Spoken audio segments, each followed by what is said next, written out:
사도행전 17장 11절 말씀 같이 한 목소리로 읽겠습니다. 베레아에 있는 사람들은 데살로니가에 있는 사람들보다 더 너그러워서 간절한 마음으로 말씀을 받고 이것이 그러한가 하여 날마다 성경을 상고함으로. 아멘. 이 자리에 있는 우리는 하나님을 예배하기 위해서 모였죠. 근데 우리는 왜 하나님을 예배할까요? 기본적으로 하나님을 믿기 때문입니다. 하나님이 계시는지를, 하나님이 어떤 분이신지를 우리가 믿지 않으면 예배할 수가 없죠. 하지만 우리 중에는 아마도 하나님을 믿어보려고 좀 애써도 잘 안 믿어지는 사람들도 이 자리에 앉아 있을 수 있습니다. 혹은 가정의 평화를 위해서 와주는 분들도 있을 수 있겠죠. 그래서 참 믿음을 가진 사람들이 이 자리에 있을 수 있고, 아직 믿음은 없지만 가지고자 구도의 길을 나선 구도자들도 함께 예배 자리에 있을 수 있습니다. 우리는 서로가 지금 어떤 믿음의 상태인지, 각자 어떤 입장에 있는지 서로가 서로는 알지 못하죠. 혹은 이 자리에 아마도 파스칼, 브레스 파스칼이라고 프랑스 사람 들어보셨나요? 팡세라는 생각들이라는 것을 정리해서 책을 기록한 수학자이자 물리학자이자 또한 신학 또한 신앙인이기도 합니다. 또 프랑스 사람으로서 가장 그 당시에 유리한 프랑스어를 구사한다고 알려진 사람이기도 했죠. 저도 어릴 때 몇 개 책들을 막 모임에 집에서는 안 읽으면서 수학여행 갈 때 책 한 권 들고 할 때 이런 거 생백지거리의 어린 왕자, 팡세 이런 거 들고 다니면 폼으로 좀 들고 다녔던 것 같습니다. 233 생각을 보면 파스칼이 하나님을 믿는 것에 대해서 이러한 이야기를 합니다. 하나님은 존재하거나 존재하지 않거나 둘 중 하나다. 당신은 도박해야 한다.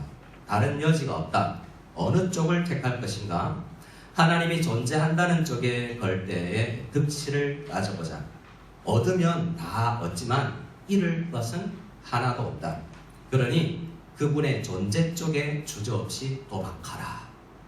그래서 어떤 사람들을 실제로 만나보면 천국 만약에 있으면 어떡할 거예요? 그러니까 안 믿어지지만 믿어야죠 라고 이야기하는 분들도 있습니다. 하나님을 없다는 쪽에 걸었다가 틀렸다고 밝혀지면 엄청난 영원한 손해이고, 그러나 없다는, 존재한다는 쪽에 걸면 설령 만약에 설령 그것이 틀렸더라도 손해보는 것은 없다라는 거죠.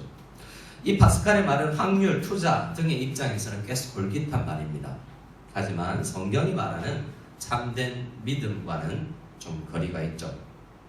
오늘 설교의 제목을 저는 어쩌다 믿음이라고 정해봤습니다. 뭐라고요? 어쩌다 믿음. 어쩌다 믿음. 요즘 어쩌다 시리즈가 많은 것 같아요. 제가 아는 어쩌다는 송골매로부터 시작됐습니다. 어쩌다 마주침. 그런데 요즘에는 예능 프로그램에 어쩌다가 많아요. 어쩌다가 뭐지? 생각해보면 우연히, 물론 하나님의 섭리라고 우리가 포장을 할 수 있겠지만, 어쩌다 보니 예수 믿는 사람, 예수 믿는 가정에서 태어나서, 어쩌다 보니 한 여자를 좋아했는데 예수 믿어서 교회 안 다니면 결혼 안 해준다길래 어쩌다 보니 그런 여자 만나서 교회를 다닐 수도 있습니다. 근데 그런 믿음은 하나님의 섭리 과정에서 이제 자라나는 믿음이 되겠지만, 그 상태라면 어쩌다 믿음이에요. 저는 그런 믿음을 어쩌다 믿음이라고 명칭하고 싶습니다. 그런 믿음은 마치 무슬림들이 이슬람교를 믿는 것과 비슷한 거예요. 무슬림 지역에서 태어났기 때문에, 우리 아버지가 이슬람을 믿기 때문에, 내 주변에 있는 형제들이나 친구들이 다 그걸 믿고 있으니까 나도 그냥 믿게 되는 거죠. 흔히 그런 신앙들을 우리가 모태신앙이라고 이야기합니다. 만약에 우리가 가진 믿음이 그런 식의 믿음이라면, 어쩌다 우리가 믿었는데 신이 더 나은 신이다 라는 것 외에 어쩌다라는 믿음이라는 것이 믿음의 수준이 훌륭한 믿음은 아니라는 거예요. 그래서 믿음의 수준에 따라서는 타 종교인과 별반 다를 것이 없는 신앙생활을 할 수가 있습니다. 그래서 그런 어쩌다 믿음으로는 예배가 예배되지 않고, 그런 어쩌다 믿음으로는 성경 앞으로 나아가서 그 말씀의 통치를 받겠다는 자세가 약해질 수밖에 없는 것입니다. 요한 사도는 요한 1서 4장 1절에서 영을 다 믿지 말고 오직 영들이 하나님께 속하였나 분별하여 보라 라고 말씀을 합니다. 이 말씀을 우리가 믿을 때 충분한 이유가 있는가? 정당한 근거가 있는가? 라고 생각하며 열심히 그 믿음의 내용을 분석하고 접근하라는 의미죠. 우리가 조금 전에 함께 읽었었던 우리 사도행전 17장의 베레아 지역의 성도들의 이야기가 나오는데요. 그 지역 성도들은 다른 사도 바울이 선교하며 다녔던 다른 지역의 성도들보다 좀 그 믿음의 상태가 달랐습니다. 어쩌다 믿는 것이 아니라 정말 영들이 하나님께 속하였나 분별해보는 믿음이었다는 거죠. 우리 다시 한번 말씀을 읽어볼까요? 17장 11절입니다. 같이 읽어보겠습니다. 베레아에 있는 사람들은 데살로니가에 있는 사람들보다 더 너그러워서 간절한 마음으로 말씀을 받고 이것이 그러한가 하여 날마다 성경을 상고함으로. 자, 뭐라고요? 말씀 앞으로 나아가면서 설교를 듣던 큐티를 하든 내가 성경을 읽으며 홀로 말씀 앞에 서든지 간절한 마음으로 나아갔다는 거예요. 여기서 간절한 마음이라는 원어를 보면 열정을 가진 질이라는 거 있죠.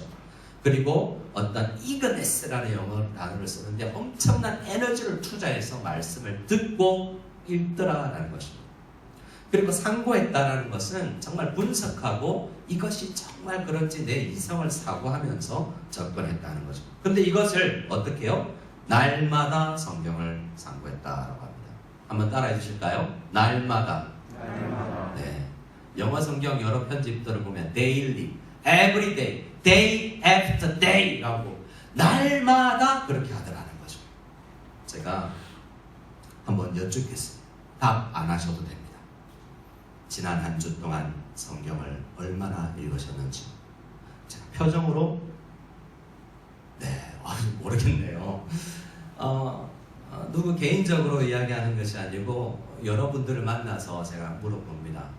성경 얼마나 읽었습니까? 올해 제가 성경 읽었냐고 계속 물어본다고 그랬잖아요. 근데 많은 성도님들, 목사님, 중국 와서 한 장도 안 읽었습니다. 주일날 와서 예배 드릴 때 읽어보는 본문이 다인 분들이 있다라는 거예요. 그런데 이 베레아 교회 성도들 날마다 성경을 상고하는 사람들과 좀 믿음이 차이가 있지 않겠습니까? 우리가 어쩌다 믿음을 가진 것이 아니라 다른 믿음을 가진 사람이라면 정말 우리에게 믿음을 풍요롭게 하는 이 말씀 앞으로 주님께서 그토록 초청을 하고 있는데 나아가야 되지 않겠습니까? 요한복음 17장 말씀을 보면 주보에 기록되어 있는데요.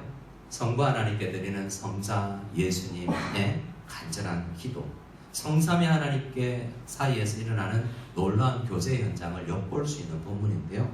예수님께서 하나님께 우리 성도들을 생각하며 당시 제자들을 생각하며 이렇게 기도했습니다. 같이 읽어볼까요? 지금 그들은 아버지께서 내게 주신 것이 다 아버지께로부터 온 것인 줄 알았나이다. 나는 아버지께서 내게 주신 말씀들을 그들에게 주었사오며 그들은 이것을 받고 내가 아버지께로부터 나온 줄을 참으로 아오며 아버지께서 나를 보내신 줄도 믿었사옵나이다. 자, 예수님의 말씀에 제가 밑줄을 쳐드렸는데요. 하나님, 내 제자들이 성경을 알아가고 있습니다. 그런데 마지막은요, 믿었사옵나이다 라고 이야기하죠. 아는 것과 믿는 것은 차이가 있습니다. 아주 긴밀하고 더 알수록 믿음이 더 굳건해지기도 하는데요. 어떤 알아가는 과정은 굉장히 답답해요. 신학교에서 성경을 더 잘 알기 위해서 첫 학기에 동계어학 강좌 헬라 히브리어를 하는데요. 어떤 선배님이 헬라 히브리어 너무 어려워가지고 어떻게 하면 이 성경을 안 배울 수 있을까라고 생각하고 이 학교에 전기가 나가면 이걸 안 배워 추억을 안 하겠지 생각하고 올라가서 변전소에 가서 이 글 망가뜨렸다라는 그런 이야기를 들었어요. 그만큼 공부하기 어렵다고 생각하는 거죠. 성경에 나아가는 것은, 알아가는 것은 때로는 정말 건조할 수도 있습니다. 성경을 그러나 알아가는 과정 없이는 믿을 수도 없습니다. 우리가 주보 간지에 띄워드렸던 리딩 지저스라는 책을 여러분 가지고 또 성경을 피며 우리에게 주어진 국어 능력, 때로는 영어 능력, 중국어 능력을 활용해서 알아가는 과정이 있어요. 어떤 사람은 일독이 무슨 대수냐? 정말 간절히 믿어야지 라고 이야기합니다. 맞습니다. 그게 더 중요하죠. 주님의 말씀을 영광을 보는 게 더 중요하죠. 하지만 항상 그렇게 뜨겁거나 영광을 보지는 못합니다. 성경을 읽어가는, 꾸준히 읽어가는 과정 속에서 믿음이 생겨나는 것입니다. 한 남자 성도님을 만났습니다. 저보다 상당히 연배가 있습니다. 아침에 일어나서 늘 성경을 읽는다고 합니다. 이해가 되든지 되지 않든지 읽어나간다고 합니다. 그러면 기본적으로 말씀이 주는 평안이 있다고 합니다. 여러분, 알아가는 과정을 통해서 믿음으로 이르시는 줄을 믿으시기 바랍니다. 그래서 알아가는 과정이 있기를 원합니다. 그래서 수요일날 리딩 지저스 시간에 많이 참여해 주시기 바랍니다. 요한복음 2장 말씀에 보면 주보에도 실어드렸는데요. 그런데 예수님의 설교를 듣고 표적을 본 사람, 특히 유대인들은요, 믿었다라고 표현해요. 하지만 이들의 믿음을 24절에 예수님께서는 어떻게 평가하냐면 그의 몸을, 예수님의 몸을 그들에게는 의탁하지 않았다라고 이야기합니다. 왜냐하면 이는 친히 모든 사람을 아시니요. 물론 이 해석이 굉장히 복잡하지만 그들이 제대로 믿은 것이 아니다라는 것을 성경이 여러 번 지적하는 것을 볼 때 그러한 문맥일 수도 있습니다. 믿는다고 하지만 다 똑같은 믿음이 아닙니다. 예수님의 동생 야고보는 야고보서에서 말하기를 귀신들도 믿고 떤다라고 이야기했어요. 누구도요? 귀신들도 하나님이 세상을 창조하였다는 걸 알아요. 복음이 뭐냐라고 물어보면 귀신이 우리보다 더 잘 기록할 수 있습니다. 귀신들도 하나님의 말씀을 알아요. 그리고 나름 믿는다고 합니다. 그러니까 떨죠. 하지만 그들이 말씀에서 발견하지 못하는 게 있어요. 탁월함, 훌륭함, 은혜, 풍성함, 하나님의 아름다움을 그들은 보지 못해요. 알기는 알지만 그 하나님이 어떤 분인가에 대한 맛봄이 그들에게 없는 거죠. 성경을 알지만 은혜를 맛보지 못하는 믿음을 참된 믿음이라고 할 수 없다는 거죠. 시편 34편에는 시인이 이렇게 이야기합니다. 저를 한번 따라해 주실까요? 여호와의 선하심을 맛보아 알지어다. 자, 여호와의 선하심을 맛보아 아시는 여러분 다 될 수 있기를 소원합니다. 소원합니다. 제가 대학 때 미쿡에서 온, 미네소타에서 온 미국인 친구와 한 3년을 자취를 했는데요. 그 친구가 한국에 왔을 때 선배 미국인들, 한국에 와서 먼저 살았던 선배들이 조언해 준 게 있대요. 충고, 금지 음식 목록, 먹으면 안 되는 것들 있대요. 여러분 중국에 왔을 때 그런 거 없었습니까? 초두부 이런 거 보면 안 돼. 샹차이, 샹차이, 그거 무조건 빼주세요. 먹지 말라는 음식들인데 그분이 그 친구가 친구들에게 먹지 말라고 받았던 금지 음식 목록에는 된장찌개와 비기치찌개가 있었습니다. 근데 어떻게 된지 아세요? 몇 년 살다 보고 우연히 먹게 됐는데 맛이 어때요? 맛있었어요. 저랑 비지찌개, 된장찌개 자주 먹으러 다녔어요. 특히 비지찌개를 좋아했어요. 구수한 것이 이게 너무나 몸에도 좋은 것 같고 그 친구가 맛보아 안 친구죠. 사람들이 뭐라 할 때는 그 맛을 모를 때는 안 먹었다가 맛을 보니까 더 잘하는 음식 있다라고 하면 우리 멀어도 가고서 먹고 싶고 비싸도 먹고 싶잖아요. 왜요? 맛을 알기 때문에 엄마 맛을 보고 싶잖아요. 한국의 맛을 보고 싶지 않습니까? 하나님이 그래요. 성경을 억지로 읽으라는 것이 아니라 성경을 읽으면서 하나님을 맛보아야 된다는 거죠. 그렇게 성경에서 하나님을 맛본 사람들이, 많은 사람들이 예배를 드리고 신앙을 고백합니다. 대표적인 사람이 시몬 베드로죠. 마태복음 16장 16절에 이렇게 베드로가 고백합니다. 성경 속에서 예수님을 맛보았죠. 주는 그리스도시요 살아계신 하나님의 아들이십니다 라고 고백하니 예수님께서 뭐라고 대답해 주십니까? 우리 17절을 같이 읽겠습니다. 예수께서 대답하여 이르시되 바요나 시몬아 내가 복이 있도다. 이를 내게 알게 하니는 혈육이 아니요 하늘에 계신 내 아버지시니라. 근데 문제는 맛보아 알고 싶은데 아무나 맛보지 못하더라는 거죠. 마태복음 말씀에 지혜 있고 학벌 있는 사람도 그 맛을 못 보더라는 거예요. 여러분 이론적으로 따지면 국어 국문학과를 졸업한 사람이 여러분 언론을 책을 많이 읽는 사람이 성경책도 읽으면 이해하고 맛을 봐야 되는데 맛을 못 보는 경우가 있더라는 거죠. 오히려 아직 한글도 모르거나 떠듬떠듬 읽는 어린아이들이 맛을 보더라는 거죠. 많은 유대인들이 맛을 보지 못했지만 어부가 먼저 맛보았다는 겁니다. 그 비결이 뭐라고요? 네가 노력해서 한 게 아니다.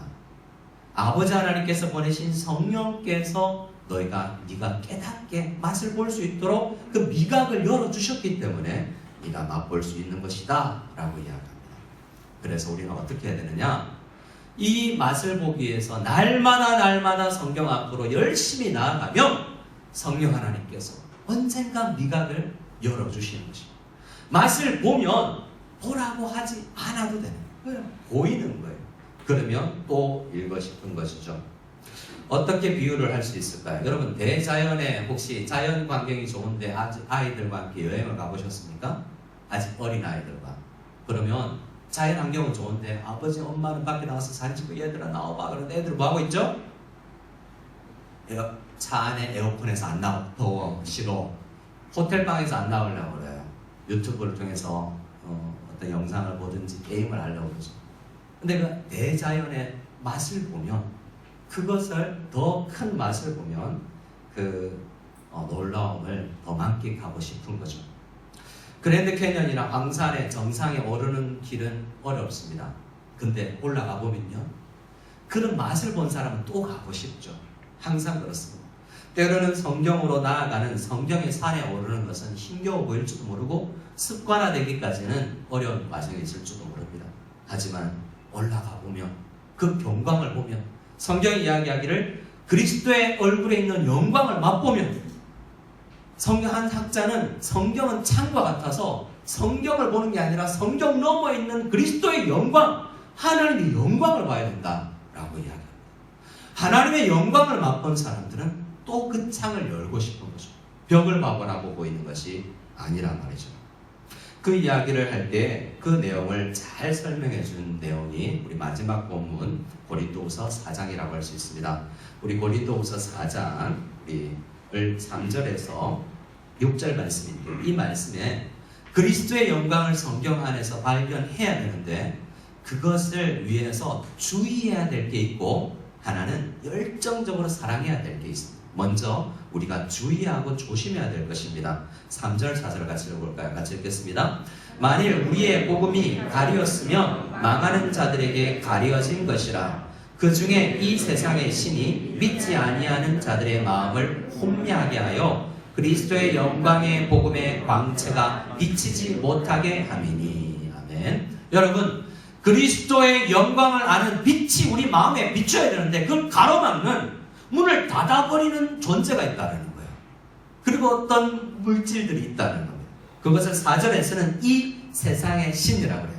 이 세상의 신이라고 하는 그 마귀가 우리가 하나님 앞으로 나아가는 말씀의 길을 가로막고 말씀을 읽어도 그 영광의 비추음을 가로막는다라는 거죠. 그래서 마음을 혼미하게 한다라고 이야기합니다. 이 내용을 마귀에 대해서 자세하게 기록한 소설 같은 책이 있는데 C.S. 루이스의 스크루테이프의 편지라는 책이 있습니다.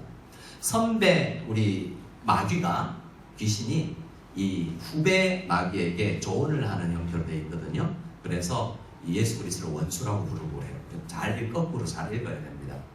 근데 그 책에서 스크루테이프의 편지에서 C.S. 루이스는 이렇게 이야기합니다. 마귀는 사람들이 자신의 존재를 믿지 않을 때 기뻐하며 또 사람들이 불건전한 관심을 지나치게 많이 쏟을 때 기뻐한다. 예를 들어 마귀는 유물론자들을 기뻐한다. 왜냐하면 그들은 마귀의 존재를 믿지 않기 때문이다. 또 마귀는 마술사들을 열렬히 광명한다. 그들이 마귀에 대해 불건전하게 그리고 지나치게 관심을 기울이기 때문이다. 여러분, 그런 유물론과 어떤 영적인 것에 관심 유무를 떠나서 마귀가 우리를 방해하는 게 있어요. 오늘 뭘 먹을까? 오늘의 한 뉴스는 뭐지? 오늘의 트렌드는 뭘까? 볼만한 영화나 드라마는 없나? 라고 등에 관심을 더 기울이게 합니다. 성경으로 나아가는 길은 너무나 어려운데 아침에 제일 먼저 깨어서 하는 것이 주식창을 여는 것이라면 혹 마귀에게 쏟고 있는지는 아는지 생각해 봐야 됩니다. 마귀는 과학적인 것도 우리의 사고력을 높이는 어떤 책도 읽는 것을 방해합니다. 그리고 실생활과 직결되는 경제학 책, 사회학 책, 돈 더 잘 벌 수 있는 실용적인 책들로 가게 만든다라고 이야기를 합니다. 우리는 하나님의 영광을 바라보기 위해서 이런 방어 세력들이 있다는 것을 알고 하나님의 영광을 가로막는 그들을 주의해야 되고 유의해야 됩니다. 기도를 어떻게 해야 되겠습니까? 하나님, 말씀을 읽을 수 있도록 이 방어막들을 없앨 수 있도록 도와주세요. 이기게 도와주세요. 라고 해야 됩니다. 또한 두 번째로 우리가 적극적으로 사모하며 나아가야 되는 것이 있습니다. 우리 말씀 6절을 같이 읽어볼까요? 고린도후서 4장 6절입니다. 같이 읽겠습니다. 어두운데 빛이 빛이라 말씀하셨던 그 하나님께서 예수 그리스도의 얼굴에 있는 하나님의 영광을 아는 빛을 우리 마음에 비추셨느니라. 아멘. 우리가 적극적으로 해야 되는 게 뭡니까? 성경 읽을 때마다 예배당에 올 때마다 하나님, 예수 그리스도의 얼굴에 있는 하나님의 영광, 설교를 들을 때, 큐티를 할 때, 성경을 필 때 그 영광의 빛을 느낄 수 있고 볼 수 있는 눈을 열어주십시오. 우리 마음에 좀 빛을 비춰주십시오라고 간절히 기도해야 된다는 거죠. 누가 해주는 것이 아니라 베레아 성도님들처럼 그렇게 해야 됩니다. 그러면 우리 주님께서 우리를 도우셔서 우리가 다 수건을 벗은 거울을 보는 것 같이 주의 영광을 보게 될 것입니다. 우리가 다 말씀이 육신에 우리의 가운데 거하셨던 그 동일한 제자들이 보았던 그의 영광, 아버지의 독생자의 영광, 은혜와 진리가 가득한 것을 성경을 통해서 개인적으로 볼 수 있을 것입니다. 말씀 초두에 브레스 파스칼이 도박해봐라 라고 이야기를 했다고 이야기했죠. 그건 어쩌다 믿음이라고 할 수 있어요. 답답해서 한 말일 수도 있죠. 하지만 본인은 그렇게 도박을 하지 않았어요. 참된 믿음으로 하나님 앞에 나갔죠. 10대 때 하나님을 인격적으로 만났지만 30대 초반에 큰 사고를 경험하고 하나님을 다시 한번 인격적으로 경험합니다. 그리고 나서 그 이후 죽을 때까지 그는 양피지에 그때 하나님의 영광을 보았던 그날의 감격을 기록하여서 옷을 바꿔 입어도 늘 그것을 빠지지 않도록 홈에서 양복 안주머니에 넣고 다녔다고 합니다. 그가 죽고 나서 가족들에 의해서 발견된 글인데요. 그 글을 읽으며 이 설교를 마무리할까 합니다. 이러한 경험이 우리 모두의 경험이 되기를 소원하면서 첫 마디가 이렇게 시작됩니다. 불. 철학자들과 학자들의 하나님이 아니라 아브라함의 하나님, 이삭의 하나님, 야곱의 하나님.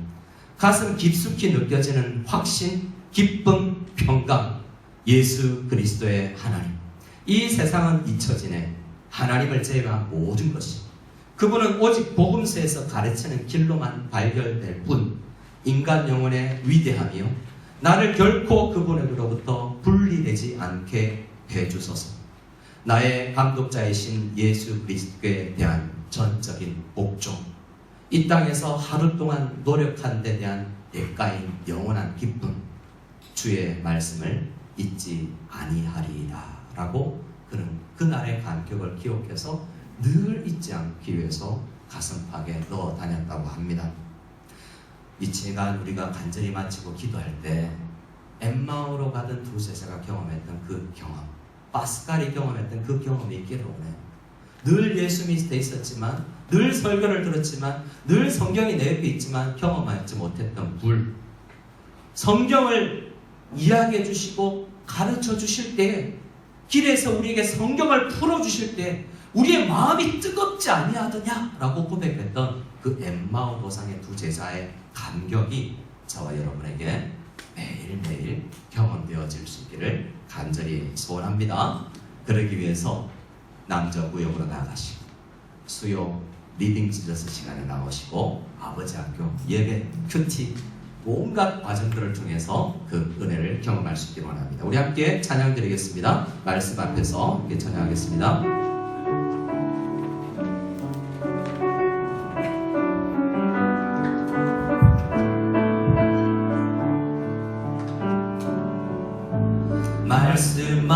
앞에서 경외함으로 주께 홀로 섭니다. 생명의 말씀 읽고 순종해 주를 예배합니다. 우리 다시 한번 고백합니다. 말씀 앞에서 경외함으로 주께 홀로